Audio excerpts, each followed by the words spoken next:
I saw this book. Are you familiar with this book? Yeah, Well, that's my Facebook. that's your Facebook, right? Yeah. Congratulations, brother. Thank You've you. really done well. Thank you. Yeah, I'm proud of you. When I saw it, when I saw it, I was surfing on Amazon, and I saw it. It popped, and I saw the what we call it, the title. The title look something when you heard the Council of Living Saints. When we were growing up, when you hear of saint, it's only two things that comes in mind. Either you are a Catholic, you believe in Saint Augustine, Saint this and that, or it takes me back to school days, secondary school, high school days, when you hear of saint. I quite will phrase saint too. We are all running away from that person. So what kind of saint were you talking about? I mean, who is a saint according to your book? Yeah, in the book, I spent a whole chapter talking about who a saint is. But to me, I believe, let's look at it this way. When we are in this world, Okay. we came to this world individually by birth. It may be born twin or something. At the end of the day, we learn to live in this world. We need clothes, we need shelter, we need basic needs for life. So sometimes we come and it's more like myself or my family. I have to fend for my family. So I call it survival mode. And it's true, and it's kind of a law. I call it survival law. That we all need these things to live.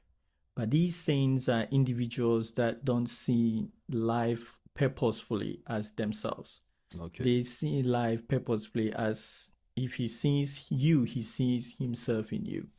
That means he values you just like he values his life. Like Jesus would say, love your neighbor as yourself. So to the saints, they embody the whole kind of compassion.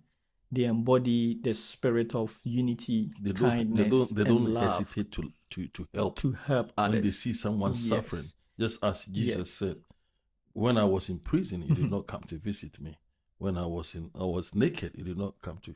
So if you practice this, you become a saint automatically, or something like that. So it is kind of worse, right? Okay. The word saint is not just to say a pure and holy. But when we talk about a word, people take a word, and sometimes because of the association of the people, the meaning is always thought of as the definition that people give. Okay. Right. So for instance, if we are talking about saints, and if Catholic Church, as we know, calls saints people who have died and they have kind of consecrated their name as saints or recognize them as saints. Okay. So if that is the definition held by the Catholic Church, anytime you hear it, you assign the meaning to what the Catholic Church has established. Okay. Like prayer. If you're a Christian and you hear prayer, automatically your mind goes to how Christians pray, or the definition of prayer based on Christian understanding. Okay. So if you're looking at the meaning beyond the limitation of the use of the word, then it is not just Christians. It's around the world. In our religion, there are individuals that set themselves apart, that love other people, that want to raise life beyond themselves. They don't come to this world and see themselves as, hey, yes, I have to live, I have to do this, I have to do this. And sometimes, like I say, even the love that we humans have, it is survival. Okay. I mean, today I can love you, but if you do me wrong, man, the love can just disappear. Right? So the God kind of love goes beyond just my survival instance, right? So I can love you beyond what I would gain out of whatever that I'm doing for you. Okay. Right? So these are the people, and you can find them across all religion, right? But when it comes to Christianity, what we understand is that for you to be able to attain that spirit, you need to be a Christian. Like, it is through Jesus Christ that you can be born again to live that life, right? But that is the sovereign power of God to call somebody who is still not a Christian to live that life wherever that they are, right? So to me, I believe, yes, and that is the title, Living Saints, in a sense that even those that we have canonized as saints, that after their death, is he a saint because we said it, or God sees him as a saint? Okay. because we are not looking at after he died the life that he lived to call him a saint, Okay. right? The church will look like whatever you did when you lived, Okay. and call you a saint based on when you live. So Okay. if you have the consciousness that, oh, I'm living and I'm a saint, it's more like, okay, like as I said, if you're in Christian, then the requirement be baptized, be born again, join a living church, and live their life out. Okay. But I believe strongly that no matter where you are, and if it is God that is calling us saints, and if you read the Bible, there are so many places in the Bible that talks about a saint. He calls Okay. the church a saint. Yeah, Okay. like Romans chapter 1:7, Paul calls them saints. He's writing to the saints of here, saints of there. So it is not like a new thing, right? That, oh, I'm just trying to use the word saints and cheapen the meaning of the word, or kind of disrespect the process that the Catholic Church have calling out saints, or discernments that the church have to call people saints. I recognize that, Okay. right? But in a sense, I'm saying, okay, you are not going to die, and then after your death, we will call you a saint because you have died, right? But Okay. when you lived, the life that you live is what we are going to use it to call you a saint. Then if you're looking back at it, then it is now that you have to live the life of saint, so that when you die, we can call you a saint. But you are a saint by Okay. the biblical understanding. A Christian is supposed to be a saint. Okay. Thank you. Ladies and gentlemen, we're going to go for a short break. When we come back, we will dive into what makes his approach to Christian sainthood. Don't go anywhere. We'll be back shortly.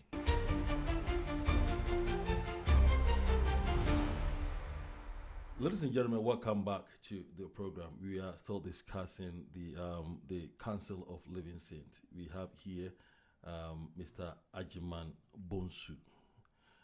Ofa, welcome once again. Thank you. Thanks for having me. All right. So we were talking about who is a saint. You've given us the lot of description and explanation of the sainthood, doing comparison of the Odin, and that of the Catholics, and what the Bible says, and what your book you think, or your definition of a saint. So, what makes your approach to Christian sainthood fundamentally, different from the traditional geography and the saint biography that most people know? Yeah. To really understand it, I believe if you want to become something, sometimes you look at it in the future, but you need to start looking at it in the now. Okay. And this is something that among the people of the world, to say the people who are not Christians, they call it maybe the law of attraction. Okay. Right. So this really helps psychologically for you to see yourself as a saint and begin to live it. Okay. It's more like they say, as a man thinketh, so he is. So if you don't see yourself precious enough, you don't see yourself strong enough, you don't see yourself great, this whole perception of I'm nobody can also affect the way you live, can also affect even some people can be suicidal in a sense that they don't value themselves. Okay. But if you value yourself beyond the label of Christianity, like I'm a Christian, and seeing yourself as somebody precious enough by our faith as Christians, that Jesus will die for you, then you will know that he has given us a mandate not just to live unto ourselves, but unto others.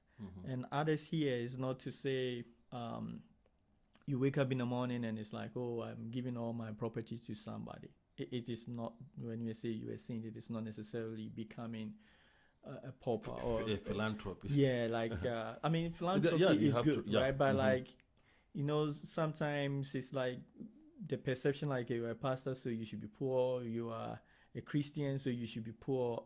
It's not in that sense. So you say becoming a saint means just like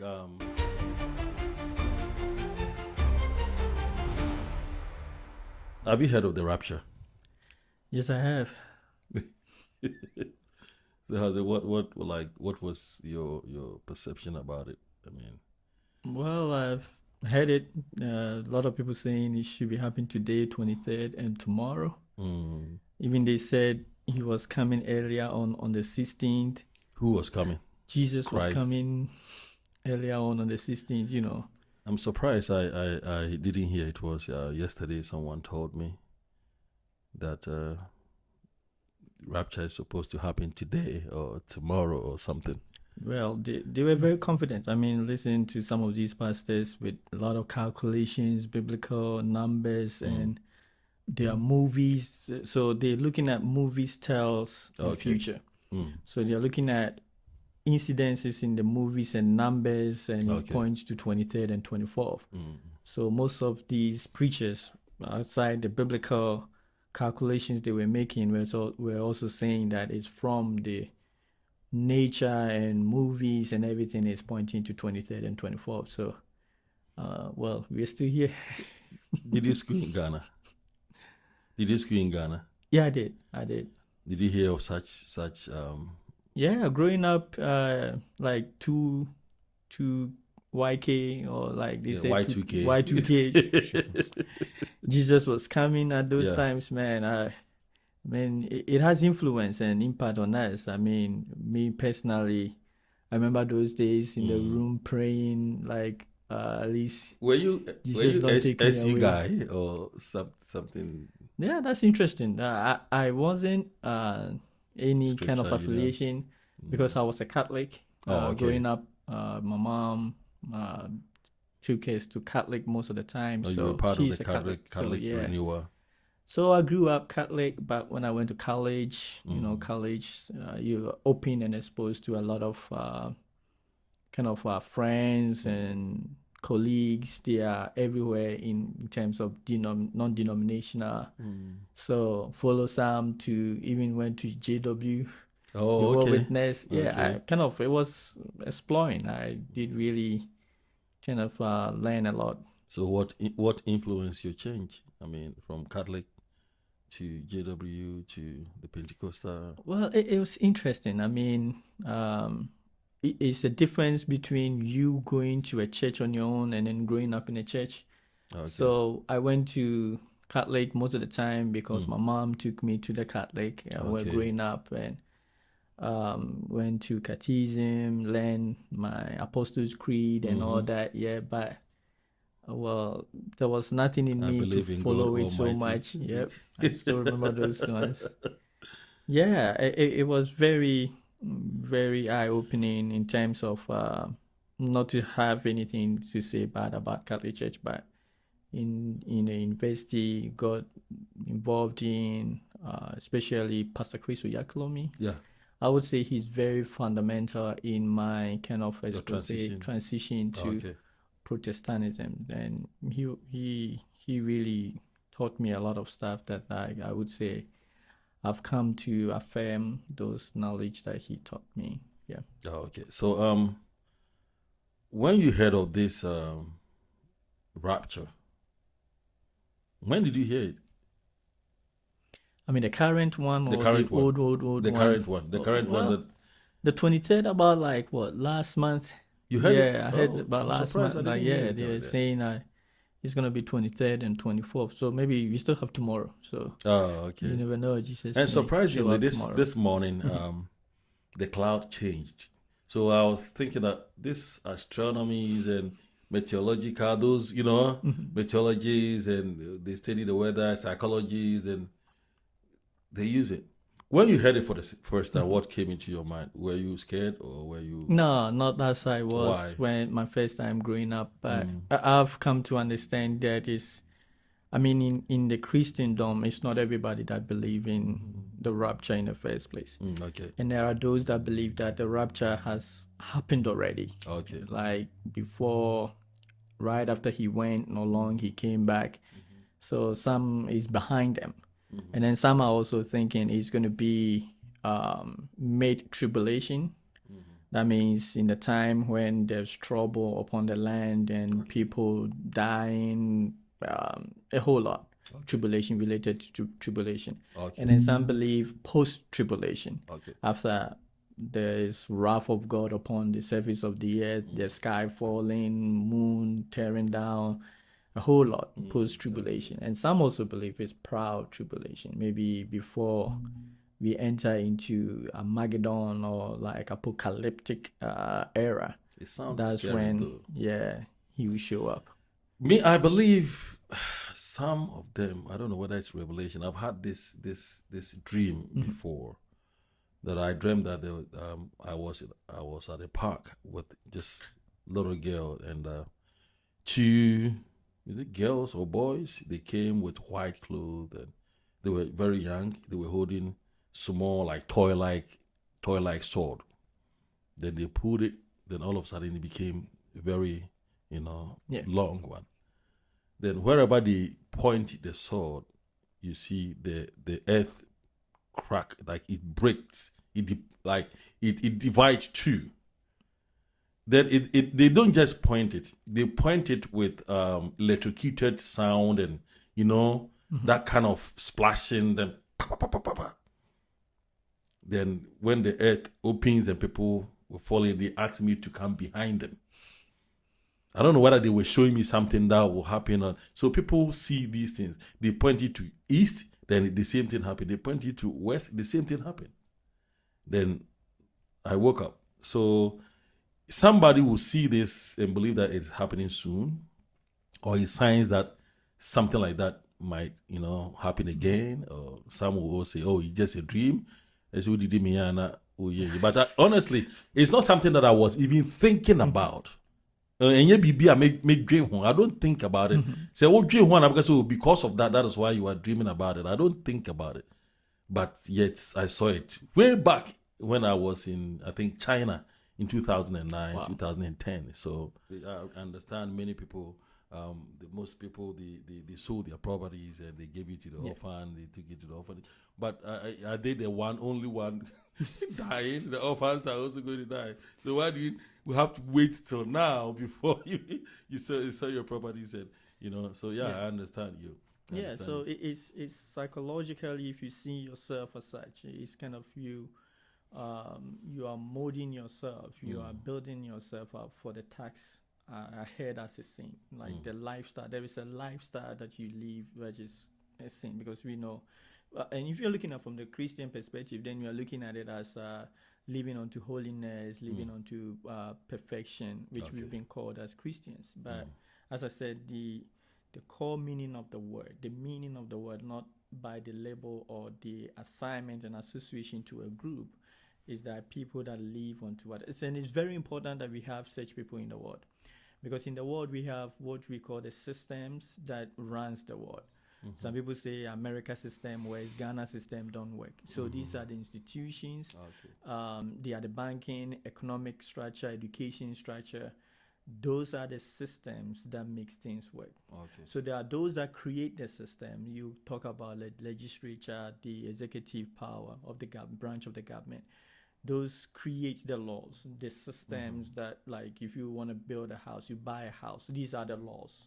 And then we have those who are the end users of the law, that the law are we say they made the law for you.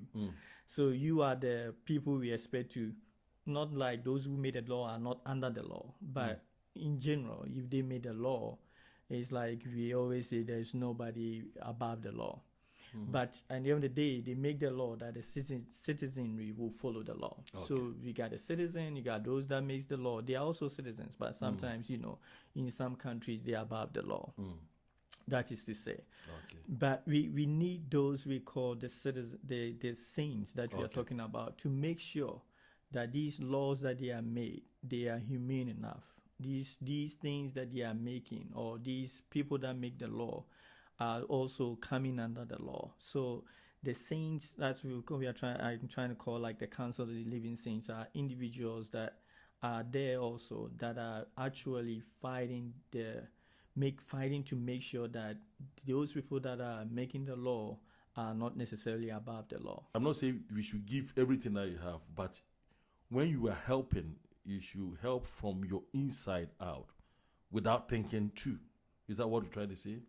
So it's yes, in a sense that you are looking at the human nature and capacity to do good. Okay. Right. So you're looking at, okay, why this person is thinking this way, loving people, living like a saint, and this person is just a trouble. Like we just recently witnessed in the United States, a kid just shot Charlie Kirk, right? So why is this person this and why this person? I mean, this is a huge kind of psychological, I wouldn't say thesis, or something that we all as human, we wrestle with why people do the things they do, why people are the way they are, and why people are what they are. Let me chip in a little bit. Yeah. So let's use this kid who shot Charlie Kirk.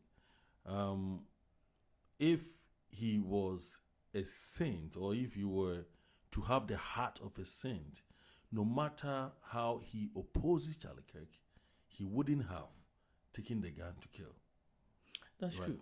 That's true. Or you wouldn't That's true. hit somebody just because he's white or he's black or he says something that did not support your ideology. Do you understand? So it's a yes and no, because when you read the Bible, it talks about how Elijah was a man just like us. Look at the heights of power, of greatness that the man rise up to. But he was just a man. He struggled with that. So the struggle that we all have, even if you are a saint, it's not like you are born a saint, right? It's not like God came down and anointed you as a saint. So it's just ordinary individuals like us who are having all these struggles within us to do good. But the challenges will come, but the willpower to suppress the challenges, that will make you the saint. And that is what I'm presenting. That if you have the mind, it's just like a Christian. It takes believing that you believe Jesus died for you, and then your attitude, your nature changes. And of course, we know that there is the baptism of the Holy Ghost, which also transforms man. And it's not just believing, but there's a touch of God that makes a man do what he can do as God will.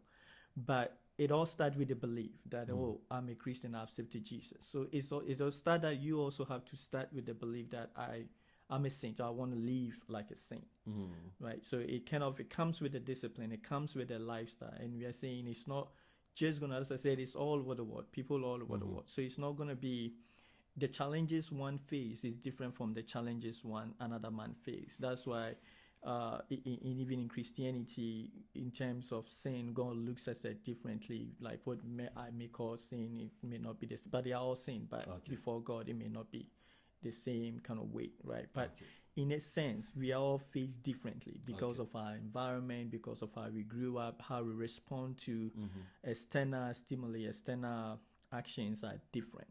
So yes, but it all begins with you realizing that, we are all from one God. And that is huge, that the saints recognize that we are one from one God, and our values, the world put us into classes, into groups, into diversities. But in essence, if we don't recognize that what is in you and in me is from the same source, then based on the external labels, then I can discriminate, I can say, and it has happened. I mean, if you look at the history of man, there are people that deem other people not even a human entity, did all kind of stuff against them because they didn't recognize the value which is beyond external factors or the things we see, either black, white. If you're all looking at, in essence, that the life force within us is from one God, then that's where our saints kind of awakening comes in, that, I see you, I see the value of God within you. So regardless of what you're doing, the value, the life force, which is the essence in you, is so precious than whatever that you are doing. Wow. And then also we acknowledge the growing curve that we all have to grow, because we come to this world and we don't know. I mean, we all learn.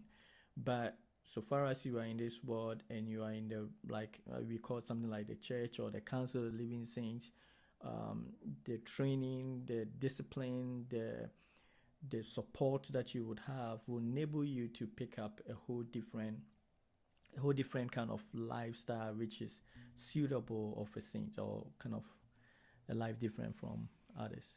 All right. You have a lot packed in how many what do you call it? Let me see.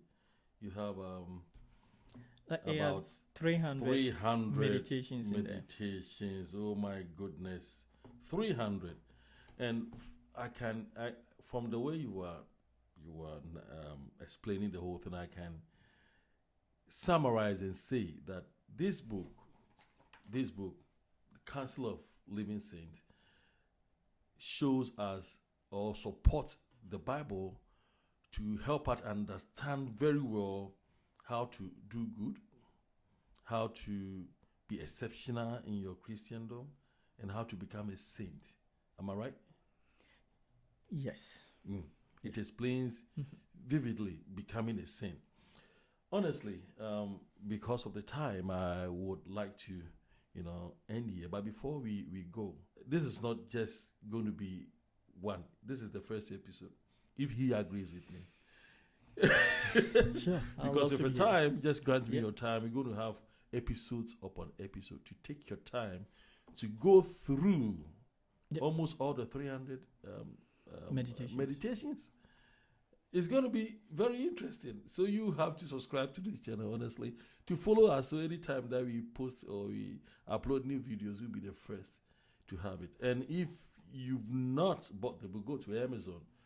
You just type Council of Living Saints, and the writer is Ajaman Bonsu, a Ghanaian, Ajaman Bonsu. Get one, start reading, listen to us, because when you read and he explains to you, I think that is where you will get it clearly. So just follow us on this channel as we embark on this journey to explain how all of us can become living saints. But before we go, I'll ask you, you're a Pentecostal, right? Yes. I think some of these things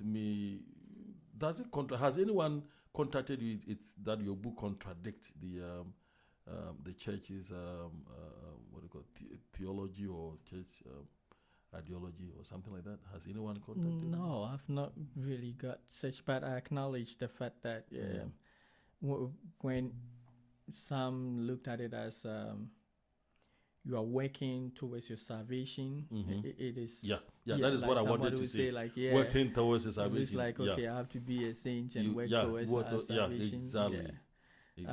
I don't see it as such. It's just that I believe there is a life and a calling for us all to live, and it's beyond our own kind of survival instinct. So in the book we talk about the law of life and then the law of survival. Okay. And then God wants us to live beyond survival because we need that.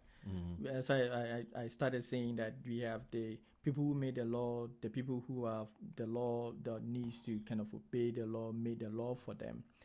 And if we don't have the check and balances, because it looks like we use, like for our government system, we use the police or the judges, kind of the judicial branch to do the check and balances. But we all know in some countries the three are one. So if you don't have that right, the saints, I'll call them the saints. You may call them what word that you choose to use, but these are individuals. Well, and as I said, it's people all over. The police, we need him to be a saint. We need a judge to be a saint. To execute perfect. Even those that are selling without our prejudice. Food, selling our food. If you become a saint, you don't use color to mix, not peanut butter to sell to the others. The world is built on trust. And so this book is very in depth. It talks about how to live, like become a good person in life. Yes, honestly, and that's where some Christians are like, okay, it is. When I say in Christian context, it's a whole different discussion because it's not just about living good life. Because we know, even if you live good life without Jesus, you're going to hell, according to some Christian belief, right? So it's not just living a good person to go to heaven, right? But this is living this life. This life that we are here.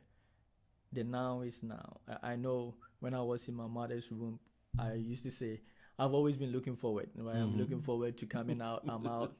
Now I'm out. I'm like, I see everybody. They're like, you baby. I want to grow. I want to be a toddler. I look forward to be a toddler. Then I grow up. Now you are looking forward. Then I look forward to go be back as high a saint. school. I look forward to go to high school. Then I went to high school. I look forward to go to university. Then so all your life you're like looking forward. So now you're like, I look forward to go to heaven. That means you're kind of you've accomplished. Not necessarily. Like it's more like your life. You are not living in the present and the now. So most things are not really concerning you. Maybe things of the world. Maybe putting things together in life. And there is a meditation too on that. That people that live on the hope of going to heaven without doing anything for life here on earth, that is a false hope. Yeah, you should agree with Apostle Paul because of the time we want to hear it. But I encourage you to go for it with this book. It's only on Amazon, right? Yes, Or any it's other. Amazon right now. Please try and get one and read and follow. So go to Amazon and order one. Council of Living Saints. Council of Living Saints. So, Mr. Ajman, thank you so much for this your time, Well, and I hope we will have you again. sure. Yeah. Thank you.